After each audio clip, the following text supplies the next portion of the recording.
قربانی کے دنوں میں قربانی ہی عبادت ہے اور بہت بڑی عبادت. بے شک ایک قربانی تو واجب ہے ہی، ایک سے زیادہ بھی کی جاتی.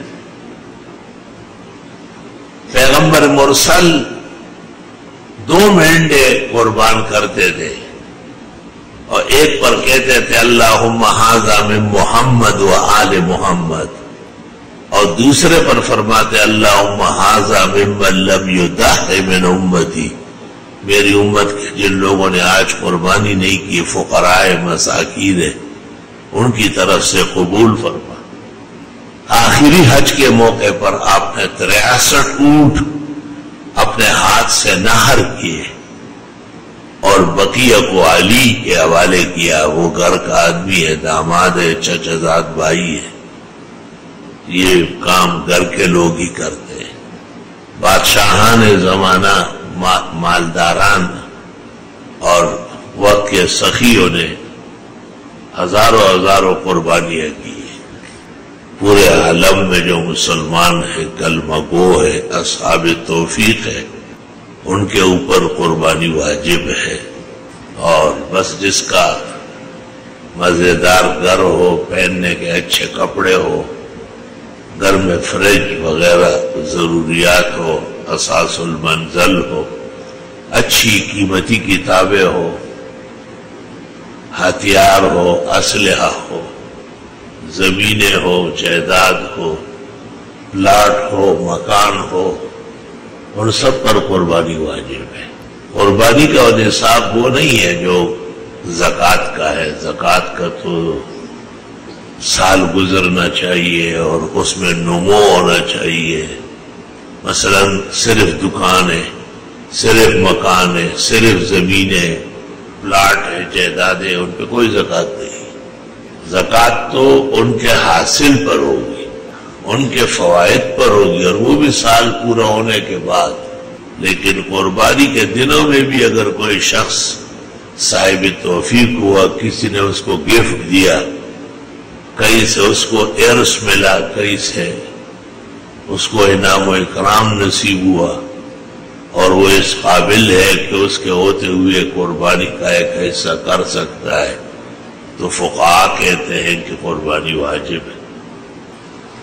اور قربانی نہ کرنا تو غریب، مسکین، فقیر، بے توفیق، تو یقینی بات ہے کہ وہ پریشان تو ہے.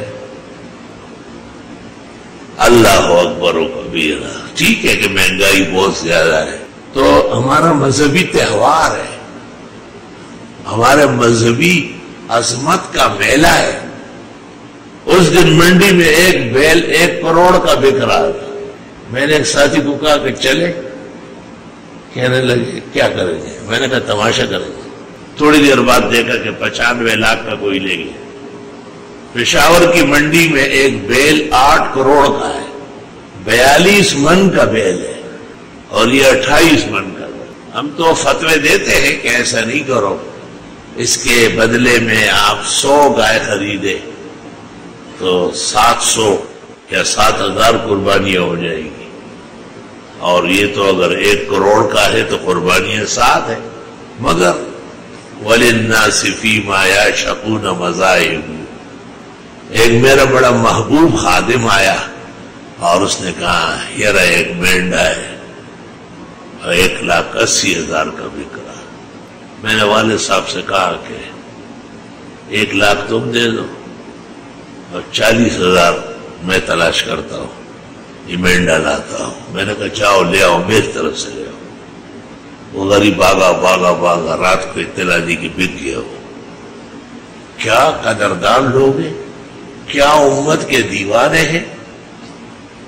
پیسے کوئی آسانی سے جمع ہوتے ہیں کیا؟ وہ جو آسانی سے جمع ہوتے ہیں وہ سارے یہاں بندے ہوئے جیلوں میں یا جانے والے ہیں جو دوسروں کا مال لوٹتے ہیں.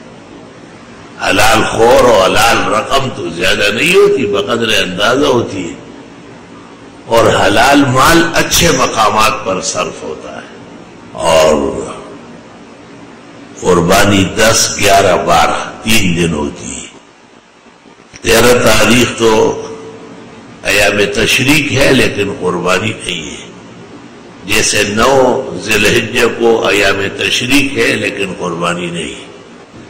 ابو بردہ ابن نیار رضی اللہ عنہ نے نماز عید پڑھنے سے پہلے بکرا کاٹا، قربان کیا اور پڑوسیوں میں گوشت تقسیم کیا اور عید پڑھنے آیا، اور پیغمبر نے کہا کہ قربانی عید کے بعد ہوگی، اور جس نے پہلے کیا ہے اس نے گھر والوں کے لیے گوشت کا انتظام کیا ہے۔ ابو بردہ ابن نیار نے کہا وہ جیرانی جیاں، پڑوسی ہمارے بھوکے تھے۔ آپ نے کہا یہ سب باتیں اپنی جگہ ہے، لیکن قدمت اللحم لأہلک، آپ نے گھر والوں کے لیے، پڑوسیوں کے لیے گوشت کا انتظام کیا ہے، قربانی نہیں کی ہے۔